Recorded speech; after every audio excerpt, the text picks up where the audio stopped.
요한계시록 3장 1절로 6절. 제가 한 절, 여러분들 한 절 교독하십니다.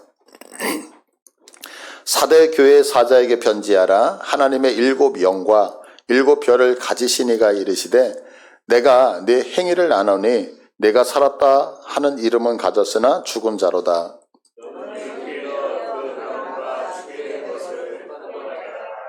내 하나님 앞에 내 행위에 온전한 것을 찾지 못하였노니 그러므로 내가 어떻게 받았으며 어떻게 들었는지 생각하고 지켜 회개하라. 만일 일깨지 아니하면 내가 도둑같이 이르리니 어느 때에 내게 이르는지 내가 알지 못하리라.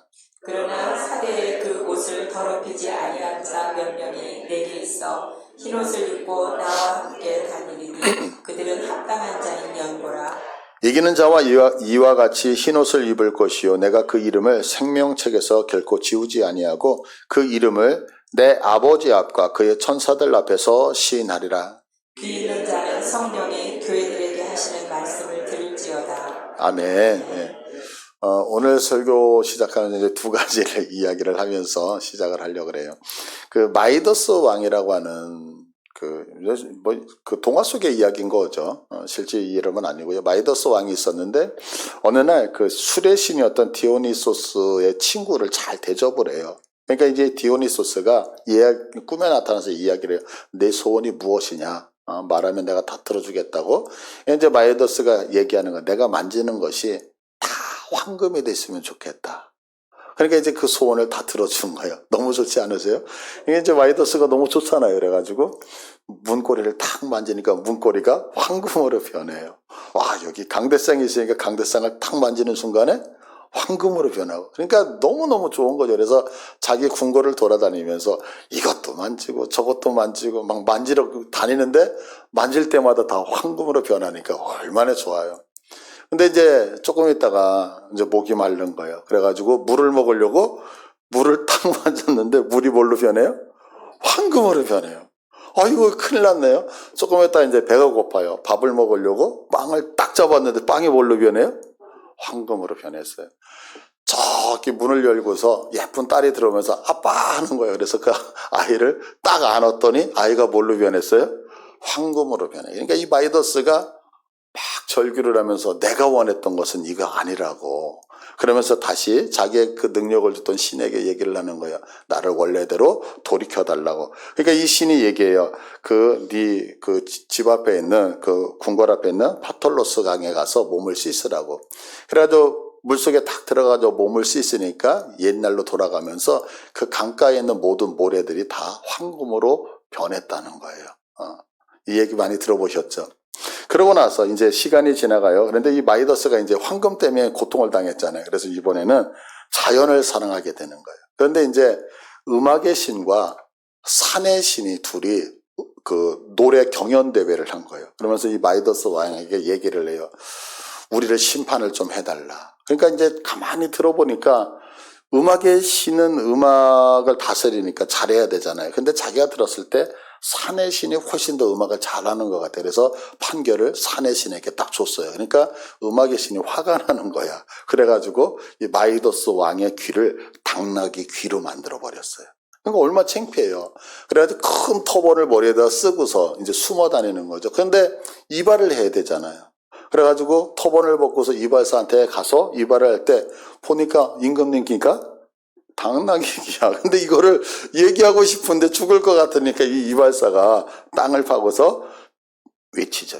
임금님 귀는 당나귀 귀라고. 그러고서 땅을 묻었는데 거기서 갈대가 자라기 시작이래요. 그런데 바람이 불어서 갈대가 흔들리면 뭐라 그래요? 임금님 귀는 당나귀다. 임금님 귀는 당나귀다 하면서 모든 세상 사람들의 이 비밀이 다 알려졌다라고 하는 이 이야기. 여러분 들어보셨죠?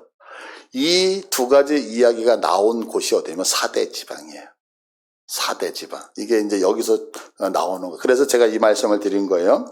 그런데 이 사대 지방은 지금 말씀드린 것처럼 아까 파톨로스 강이 다 황금을 변했다 그랬잖아요. 그런 얘기가 나올 정도로 실질적으로 사금으로 아주 유명했던 곳이에요. 그러니까 여기는 어디에 금맥이 있었는지는 모르겠지만 금으로 상당히 부유했던 도시. 또 한 가지는 뭐냐면 여기가 세계 최초의 양모 염색 기술이 발달된 곳이거든요. 그래서 양털 깎아서 그것들을 이제 염색하는 기술이 제일 먼저 있었던 데가 어디냐면 여기 사대라고 하는 곳이었어요. 그러다 보니까 이 사대라고 하는 지역은 열방의 모든 나라들이 여기를 차지하려고 혈안이 되겠죠. 왜냐하면 여기를 차지하면 황금을 구하게 되잖아요. 황금이 그렇게 많았으니까. 그러니까 여기는 뭐 부가 엄청나게 쌓였던 그런 도시였어요.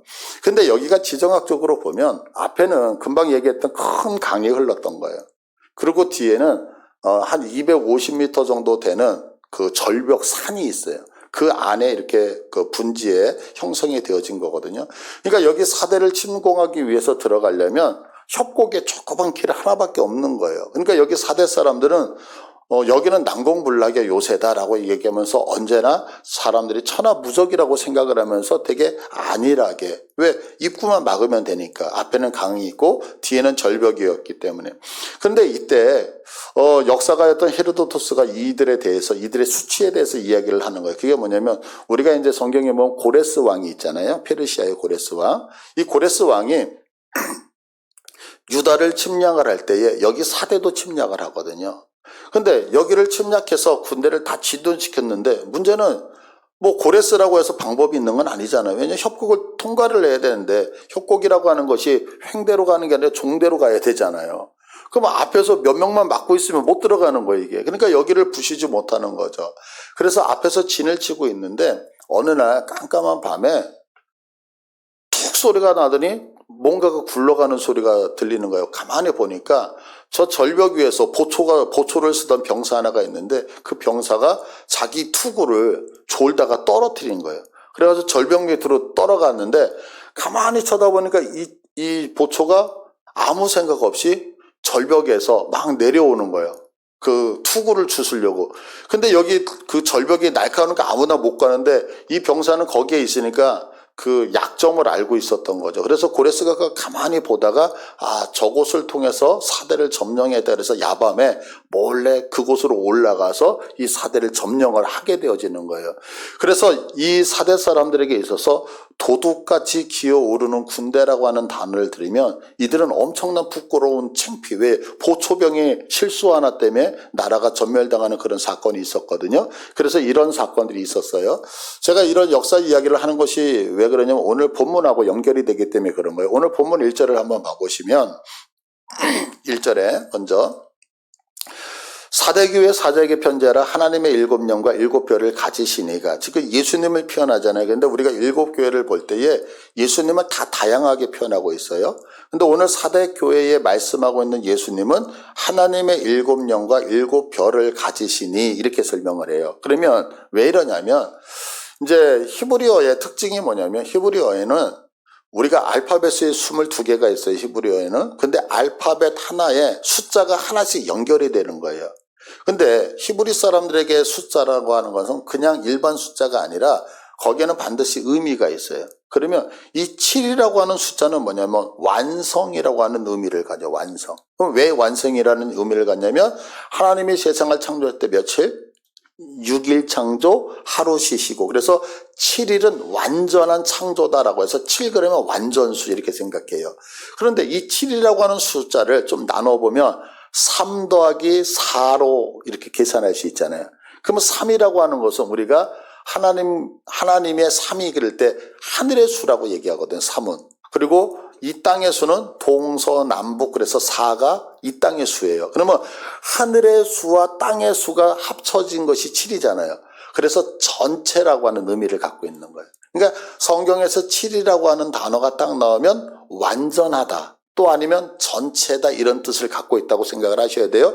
그런데 성경에 보니까 지금 예수님을 뭐라고 얘기하냐면 하나님의 7영 이렇게 얘기해요.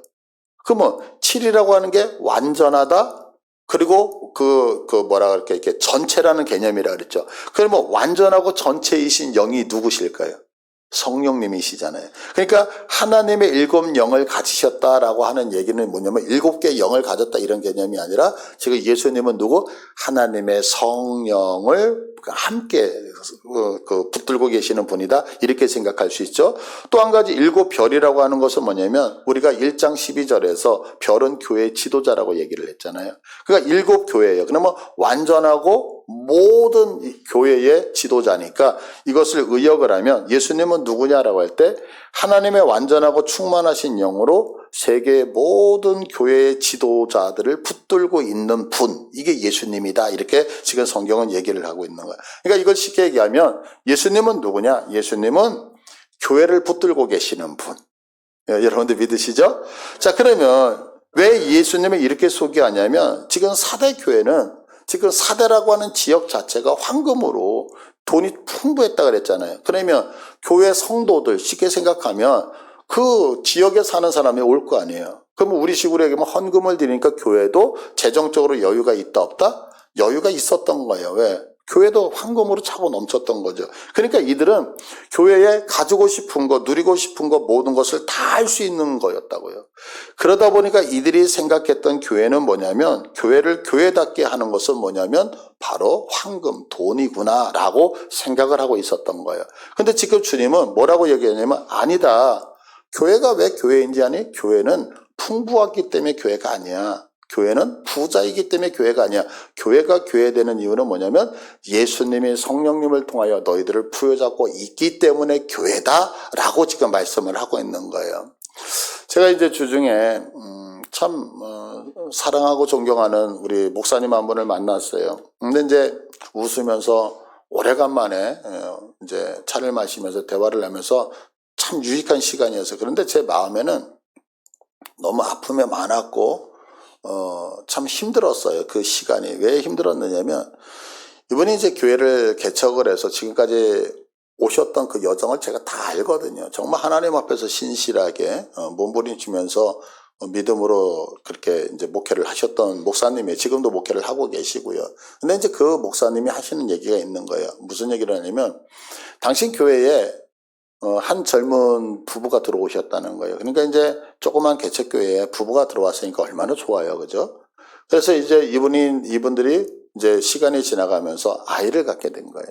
그러니까 아이를 가지니까 너무 좋잖아요. 그 아이가 얼마나 예뻐요. 그런데 문제가 생겼어요. 뭐냐면 영아부가 없는 거예요. 영아부가. 그러니까 목사님께 찾아와서 상담을 했는데 목사님, 아이가 어린데 이 아이를 신앙으로 키우고 싶은 생각은 있는데 교회에 영아부가 없습니다. 그래서 목사님, 영아부가 있는 교회로 가겠습니다. 그러니까 이제 목사님이 그 마음을 알잖아요, 분명히.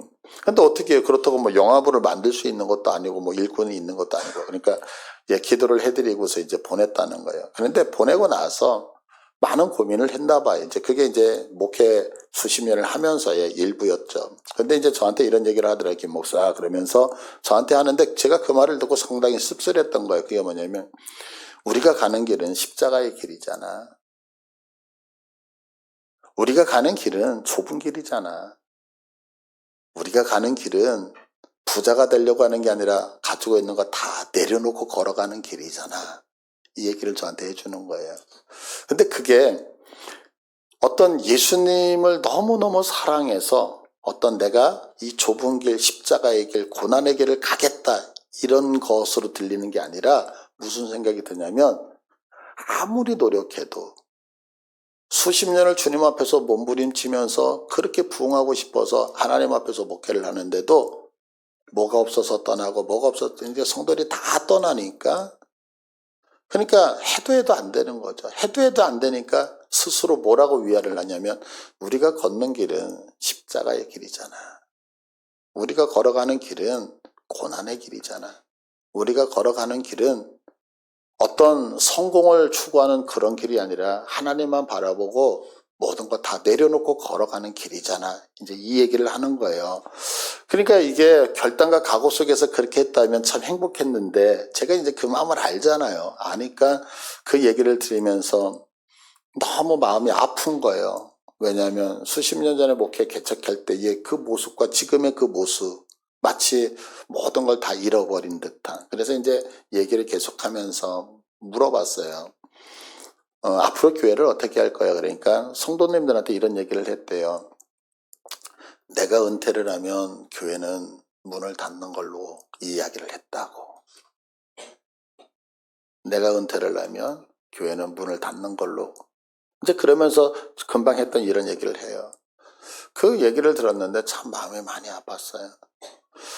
그러면서 이 설교를 준비하면서 이런 생각이 들었어요. 우리 여러분들한테 부탁드리고 싶은 거예요. 오늘도 아까 2부 시간에 이제 저를 위해서 충북기도해 주십사라고 이렇게 부탁을 드렸잖아요. 모집을 했는데 뭐냐면 진짜 그래서 우리가 이를 악물고 기도해야 되는 거예요. 왜냐하면 보세요. 교회는 왜 교회냐면 교회는 성도가 많아서 교회가 아니거든요. 교회는 재정이 많아서 교회가 아니라 교회는 우리 성령 하나님이 붙들고 있기 때문에 교회예요. 그런데요, 여러분, 말은 이렇게 하는데 목사인 저도 이것이 약해요. 제가 여기 강단에 이렇게 서서 설교를 하다 보면 우리 성도님 중에 오늘 오셔야 되는 분이 있잖아요. 근데 이렇게 빈자리가 있어요. 그러면 설교를 하면서도 무슨 생각이 드냐면 하나님, 내가 참 무능하네요. 이런 생각이 들어요. 그런데 전도를 나가고 한 사람이 막 교회에 들어오고 우리 축복성 할 때 여러분들 아시는지 모르겠지만 새로운 분이 오면 오는 숫자만큼 축복한다는 거 아세요?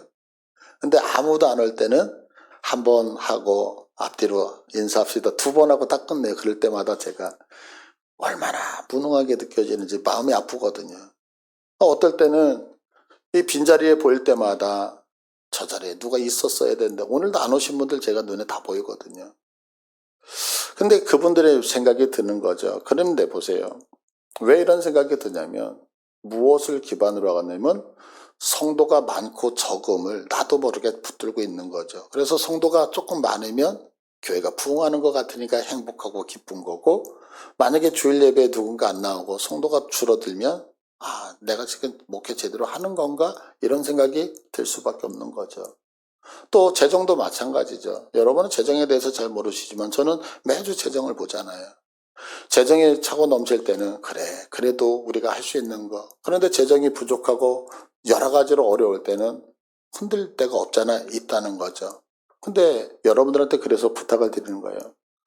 우리가 한 가지, 교회는 성도가 많고 적음이 정말 아니거든요.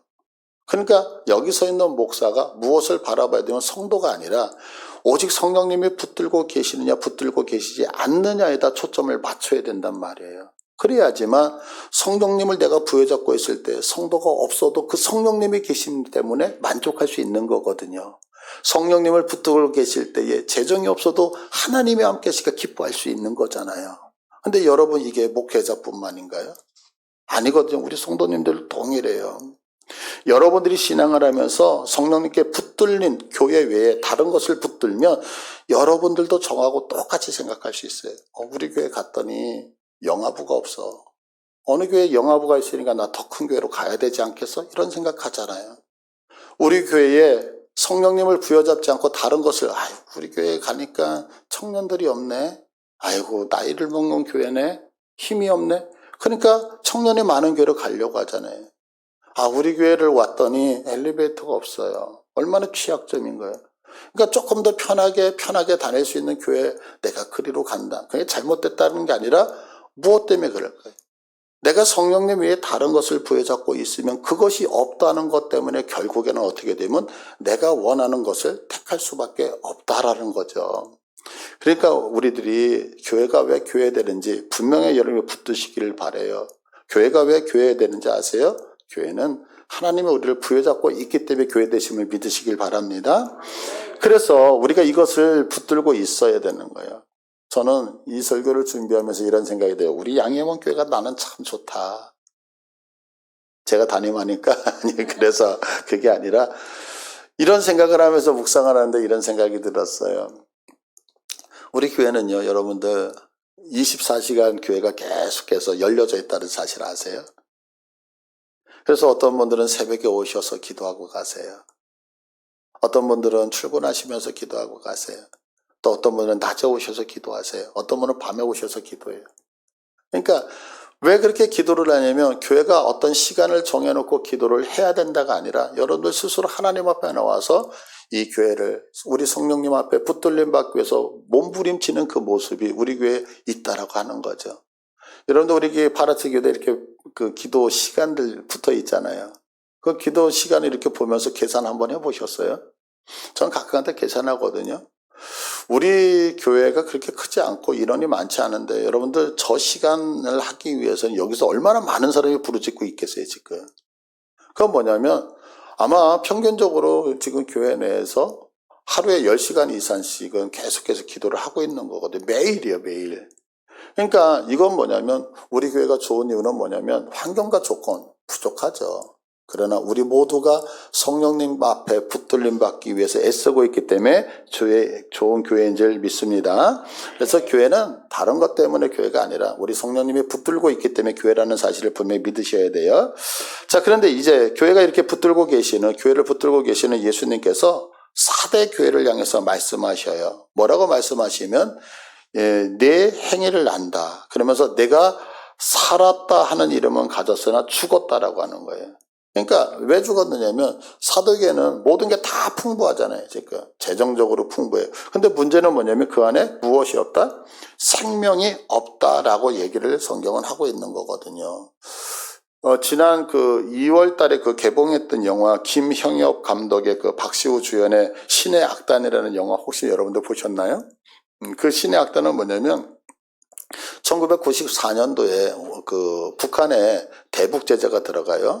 그러다 보니까 북한이 이제 경제적으로 되게 어려운 거예요. 그러니까 돈이 없으니까 어떻게 해요? 그 국제사회에 대규모의 차관을 빌리려고 돈을 빌려고 손을 내밀었어요. 근데 이 국제사회가 좋다 너희들한테 돈 빌려주겠다. 그런데 너희들이 돈을 받기 위해서는 한 가지 해야 된다라고 얘기해. 그게 뭐냐면 평양에 대한민국과 같은 교회가 하나 있어야 된다. 이렇게 얘기를 하는 거예요. 그래서 이제 보위부에서 가짜 찬양단을 조직을 해가지고 찬양하는 이런 예배 드리는 그런 거였거든요. 근데 사실은 이 영화는요, 1994년도에 실제 있었던 평양의 칠골 교회의 가짜 부흥회 사건을 모티브로 했던 거예요. 그 당시에 이제 차관을 받기 위해서 칠골교회에서 가짜 부흥회를 했던 거예요. 그래서 자료에 보면 2018년도에 전 영국 주재 북한 공사였던 태영호 씨의 증언이 있어요. 그가 쓰신 그 책이 3층 서기실의 암호라고 하는 책이거든요. 근데 그 책에 보면 태영호 씨가 이런 고백을 해요. 뭐냐면 가짜 교회를 세웠더니 진짜 신자가 생겼다 그래요. 그러면서 그가 간증하는 게 뭐냐면 여기에 이제 칠골교회에 이제 목사님을 세워놨어요. 그리고서 이제 외신들이 온 거예요. 외국 사람들. 그리고 여기는 다 노동당 간부들로 다 채워놓은 거예요. 공산당으로.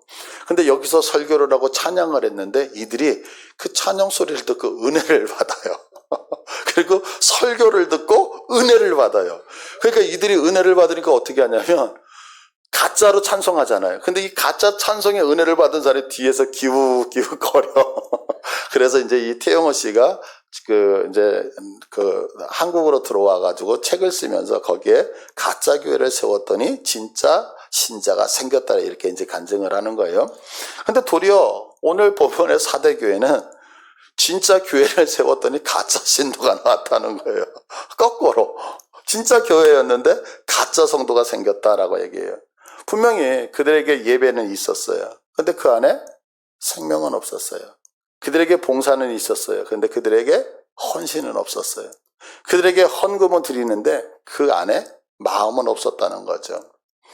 얼마 전에 이제 들은 얘기인데 우리 성도님 한 분이 이제 11조를 하나님 앞에 드려야 되는데 깜빡하셨대요. 그러니까 옆에서 계좌를 보내, 계좌. 교회 계좌 있잖아. 그래서 주변에 계좌 있잖아요. 그러니까 계좌를 보내. 그러니까 이분이 하는 얘기가 헌금은 하나님 앞에 계좌를 보내는 거 아니야. 헌금은 정성을 다해야 돼. 그래서 은행에 가서 현금으로 돈을 찾아서 봉투에 넣어서 하나님 앞에 드리는 거지, 현금으로. 아이, 괜찮아. 아니야, 나는 그렇게 배우지 않았어. 그래서 이제 현금을 찾아가지고 하나님 앞에 드렸다는 그런 얘기를 제가 들었어요. 제가 어렸을 때 기억은 토요일 날인가 이렇게 누나들하고 옛날에 인두였잖아요, 인두. 그럼 그 인두를 가지고 1,000원짜리인지 500원짜리인지는 모르겠어요. 지폐였던 것 같아요. 이렇게 손수건 넣고서 물 뿌려가지고 인두를 이렇게 폈던 기억이 나요. 그래서 하나님 앞에 드리기 위해서 제 기억에 어렸을 때 성경책 빨간색이었잖아요, 옛날에는. 맨 앞에다 이렇게 넣고 가서 헌금을 드렸던 기억도 나고, 지금은 이제 5일째였지만 옛날 6일째 근무할 때 토요일날 반공일, 그럼 회사 끝나고 제일 먼저 달려가는 데가 어디냐면 은행. 그래가지고 지폐를 주고서 새 돈으로 이렇게 신권으로 바꿔가지고 챙겨가지고 이렇게 얼굴 맞춰가지고 이렇게 드렸던 것 같아요. 지금 우리들의 어떤 신앙 안에서 하나님 앞에 예배를 드릴 때 이런 모습이 있는지는 잘 모르겠어요. 저는 이제 외부에서 개인적으로 행사를 좀 많이 주관을 해요. 그 행사를 주관을 할 때 이제 보통 우리 리허설을 하잖아요. 그러면 이 리허설을 할 때 보통 어떨 때는 전날 리허설을 하거든요. 근데 이제 시간이 없거나 급할 때는 리허설을 할 때 최소한 본 행사가 있기 2시간 전에 모여요. 그래서 간단하게 한 15분, 20분 정도 기도를 하고 마지막 최종 점검을 하고 스탠바이를 하고 있다가 그 시간이 딱 되어지면 그 행사를 항상 진행을 하거든요. 제가 이렇게 말씀을 드리는 이유가 있어요. 제가 그런 행사를 준비를 할 때 타임테이블을 만들 때는 분 단위로 나가거든요. 그래서 예를 들어서 우리 장로님이 금방 기도하셨잖아요. 그러면 장로님 기도 30초. 김혜수 목사 설교 몇 시부터 몇 시까지 몇 분. 이렇게 몇 분 단위로 해가지고 몇 시에 시작해서 몇 시에 끝나고 모든 일정은 몇 시까지 다 마친다. 이렇게 분 단위로 다 체킹을 하거든요. 그러면 그렇게 체킹을 하는 이유는 딱 한 가지예요. 그게 뭐냐면 그 행사를 가장 실수하지 않고 완벽하게 드리기 위해서 그렇다는 거죠. 자, 그러면 우리는 한번 우리들의 예배의 모습을 한번 생각해 봐야 된다는 거죠. 분명 우리는 찬양을 드리잖아요. 근데 그 안에 하나님을 존경하고 경외하고자 하는 마음이 있느냐는 거예요. 우리가 하나님 앞에 대표 기도를 하고 기도를 드려요. 그런데 그 기도를 드릴 때 지금 하나님께서 내게 어떻게 일하시고 응답하실까에 대한 그 기대감을 가지고 내가 하나님 앞에 기도를 드리냐는 거죠. 내가 지금 말씀을 듣잖아요. 그러면 오늘 하나님이 내게 어떤 말씀을 주실까라고 하는 그 사모함을 가지고서 이 말씀을 여러분이 듣고 계시냐는 거죠. 그런데 내가 찬양을 했기 때문에, 내가 기도했기 때문에, 내가 말씀을 드렸기 때문에 나는 살아있다라고 생각하는 경우가 너무 많다는 거죠. 근데 우리가 분명히 기억하셔야 돼요. 마태복음 13장 24절, 26절을 한번 볼까요? 자, 성경. 예수께서 그들 앞에 또 비유를 들어 이르시되 천국은 좋은 씨를 제밭에 뿌린 사람과 같으니 사람들이 잘 때 그 원수가 와서 곡식 가운데 가라지를 덧뿌리고 갔더니 싹이 나고 결실할 때 가라지도 보이거늘.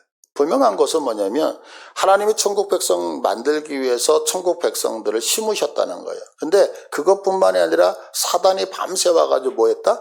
가라지도 뿌렸다. 그러니까 성경을 뭐라고 말씀하냐면 이 우리의 신앙 안에, 우리의 지금 예배당 안에 하나님의 백성들과 더불어 가라지도 같이 자라고 있다라고 성경은 분명히 경고하고 계시거든요.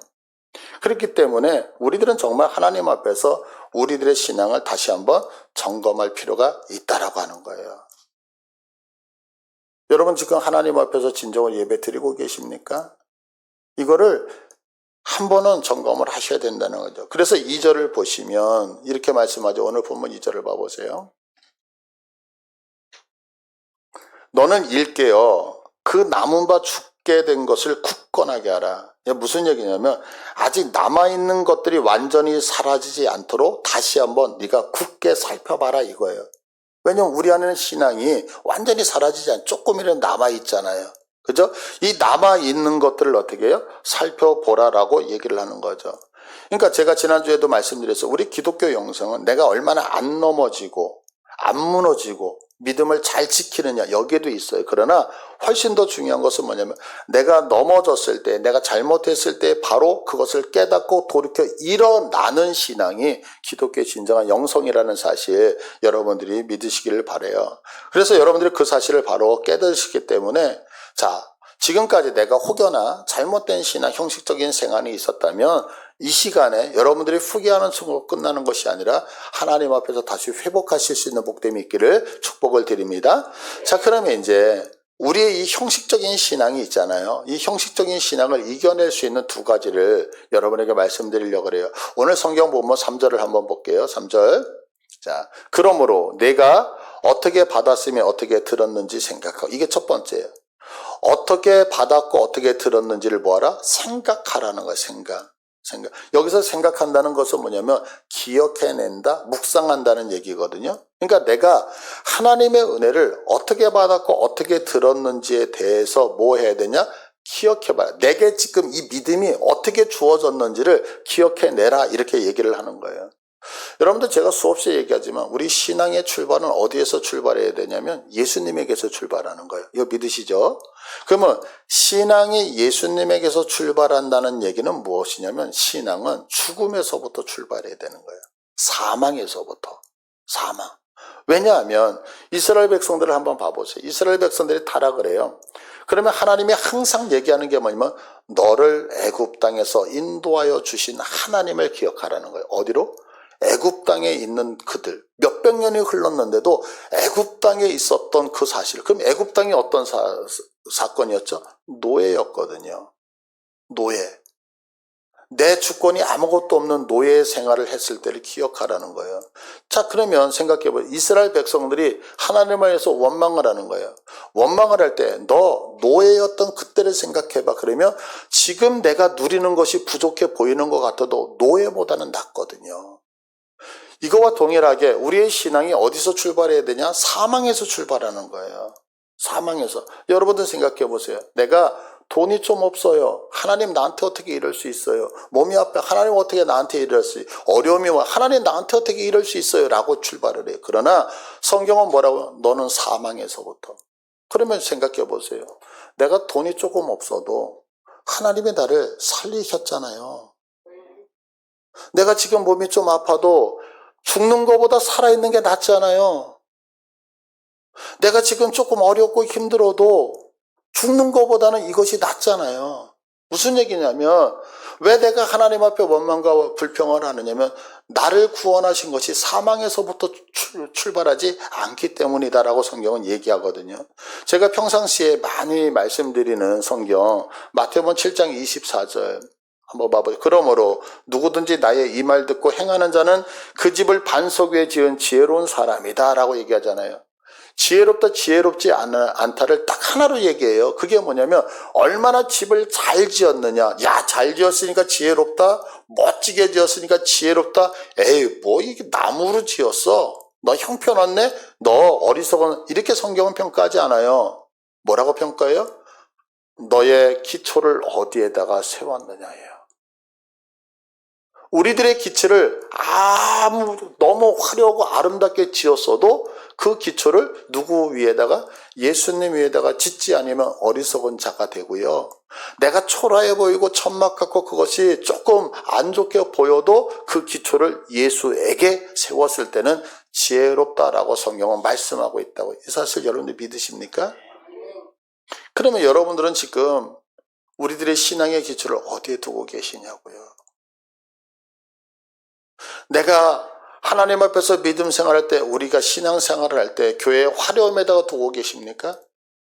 아니면 정말 우리의 신앙이 다 그 주님의 기초 속에 있느냐는 거예요. 이걸 점검하셔야 해요. 이것이 점검되지 아니하면 우리는 형식으로 빠져. 그러나 이것이 점검될 때에 우리는 참된 마음으로 하나님 앞에 드린다고 말씀하고 있어요. 그래서 여러분들 내가 구원받은, 내가 하나님이 내게 은혜를 주셨는데 그 은혜가 어디서부터 오는지를 생각하실 수 있는 복됨이 있기를 축복을 드립니다.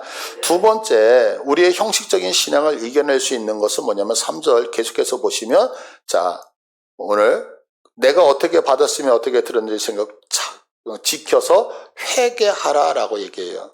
여기서 지킨다는 얘기는 뭐냐면 보존시킨다는 거예요. 유지시킨다는 거예요. 내가 받았던 것 그대로를 유지시킨다는 거예요. 자, 그런데 우리는 한번 생각해 보셔야 돼요. 그게 뭐냐면 우리는 신앙생활을 할 때 하나님이 내게 요구하시는 신앙대로 믿음 생활을 하시나요? 아니면 내가 만든 신앙생활을 하시나요?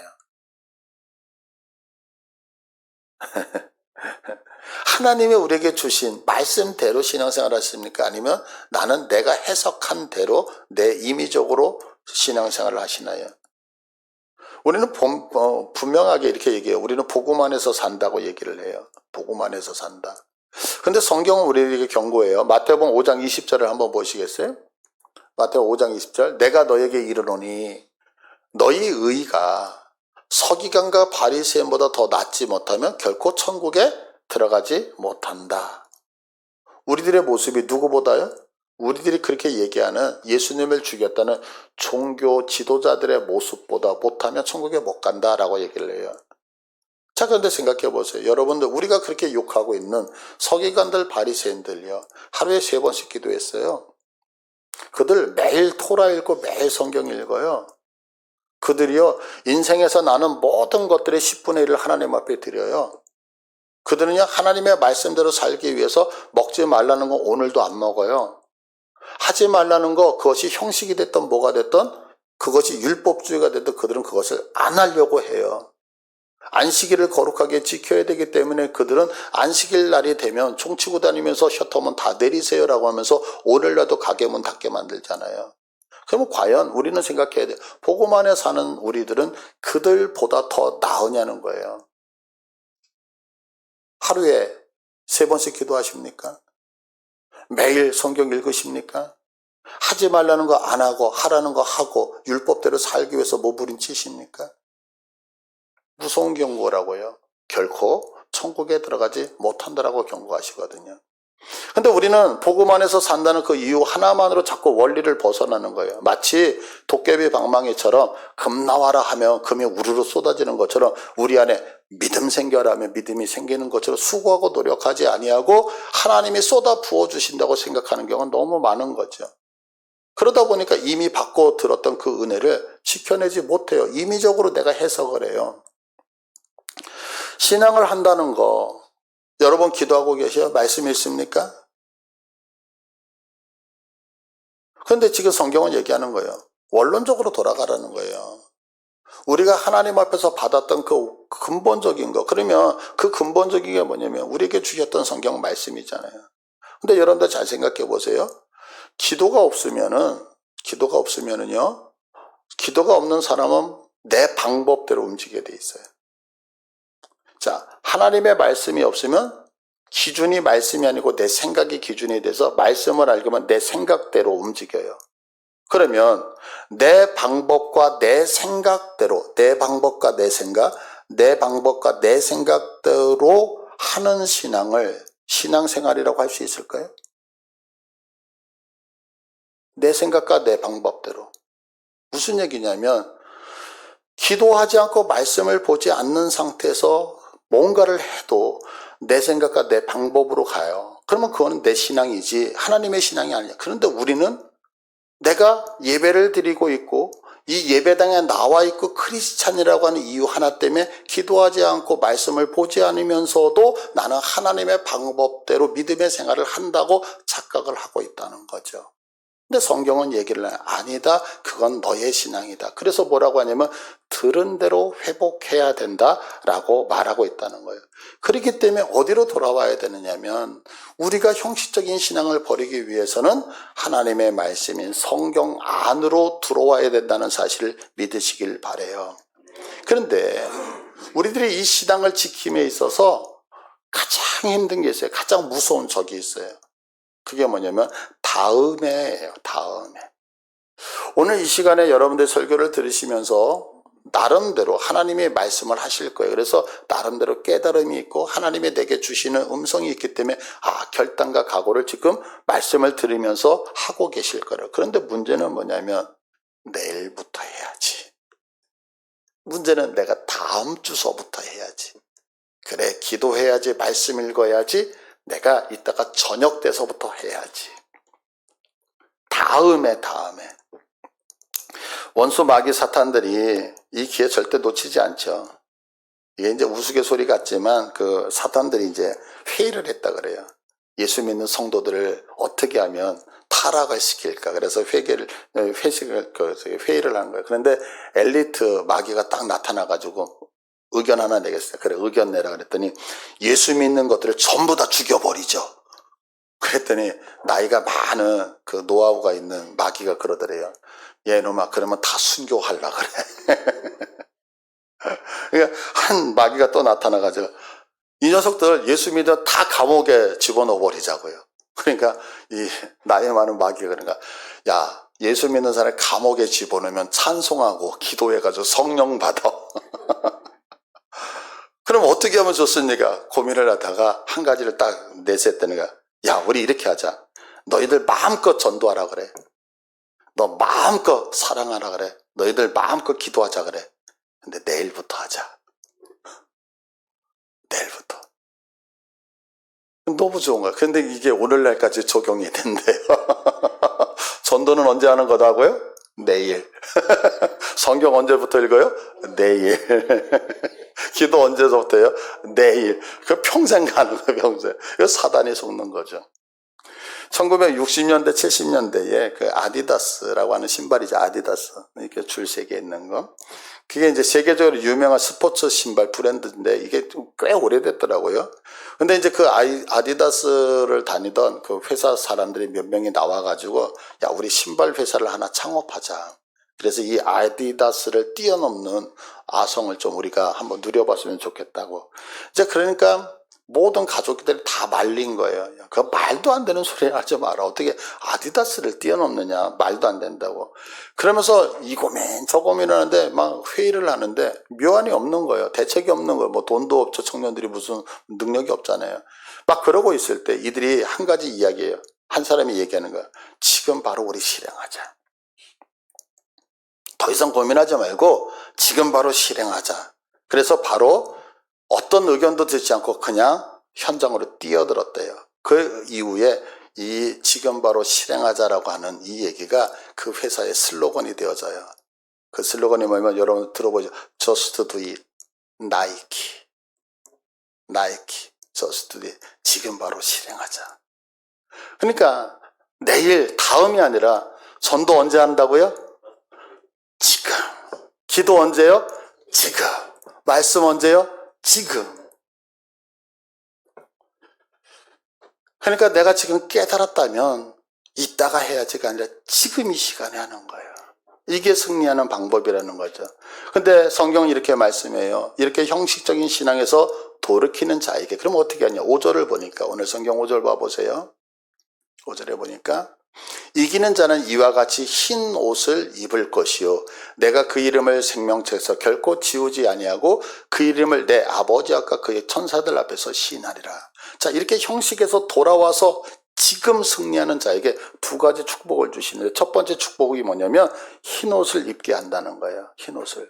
자, 그러면 이 얘기가 무슨 얘기냐면 아까 이 사대라고 하는 지방은 두 가지가 유명했다 그랬죠. 하나는 사금, 또 하나는 양모, 그 염색하는 거. 자, 그러면 흰옷이라고 하는 것은 뭐냐면 세상적인 염색 기술이 들어간 거예요? 안 들어간 거예요? 안 들어갔잖아요. 이 얘기는 뭐냐면 바로 너에게 흰옷을 주시겠다는 것은 뭐냐면 세상적인 것이 하나도 가미되지 아니한 오직 하나님의 공로에 의한 그 옷을 너에게 입혀주겠다. 그럼 그 옷이 뭘까요? 우리 이 자리에 어떻게 왔습니까? 예수 그리스도의 보혈에 의하여. 예수님이 우리의 죄를 용서하심을 통해. 그래서 예수님이 우리의 모든 죄를 다 씻어내셨으니까 우리들의 옷은 하얘. 그래서 예수님으로 인하여 승리 얻은 이 흰옷을 너에게 상급으로 주겠다네. 이게 첫 번째. 두 번째는 뭐냐면 하나님께서 뭐라고 하냐면 그 이름을 생명책에서 결코 지우지 않아요. 그리고 아버지 앞과 그의 천사들 앞에서 이 사람은 사랑하는 아들은 사랑하는 딸은 하나님의 나라의 백성이단다라고 선포하시겠다는 거예요. 여러분들 이 얼마나 놀라운 축복입니까? 지금까지 우리가 어떻게 신앙생활했다 다 접으시고 바로 이 시간에 하나님 앞에 회개함을 통해서 하나님이 주시는 은혜와 복들을 누릴 수 있는 복됨이 있기를 간절히 축복드립니다. 우리 다 같이 일어나셔서